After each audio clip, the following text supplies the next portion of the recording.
Hey again everyone, I'm back for part 2 of my dating journey. Here I'm going to briefly show you how we collected my samples and how I excavated the sediment for luminescence dating in the first stages of my lab work. So as a quick little recap, I'm aiming to use optically stimulated luminescence to date this amazing archaeological site in the small town of Jonzac. It's filled with layer after layer of animal bones and stone tools left behind for us by Neanderthals. We are studying just a small section of it, and through dating many layers from this section, it will hopefully tell us when and how often this site was actually occupied.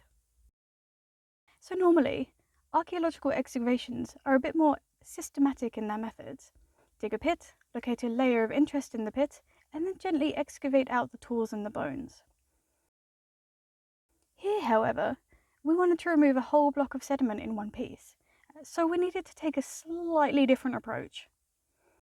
Armed in the field with a bag of weapons, including a saw, an electric saw, a drill, a knife, a trowel, and our mitts, we got to work on cutting out a block of sediment.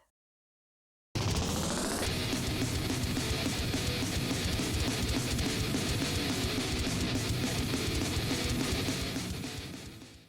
took a good couple of days, but in the end we got it out.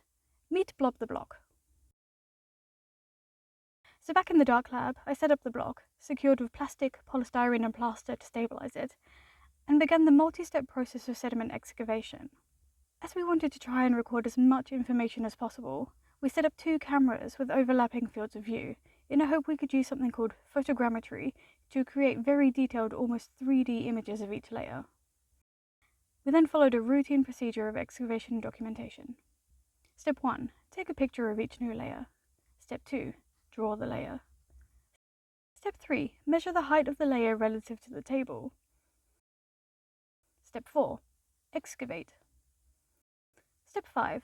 Document any tools or bones found with coordinates and photos. Step 6. Collect sediment for OSL. I repeated steps 1 to 6 until Blob the Block was no more. And now we have 20 OSL samples, spaced about 5 mm to 1 cm apart. We found over 80 bone fragments and over 50 pieces of flint. So now, back to the lab again, and I will start processing and preparing these samples for OSL dating. But that's it for my quick update on the project. I'll see you next time, where hopefully I'll have some dates for you.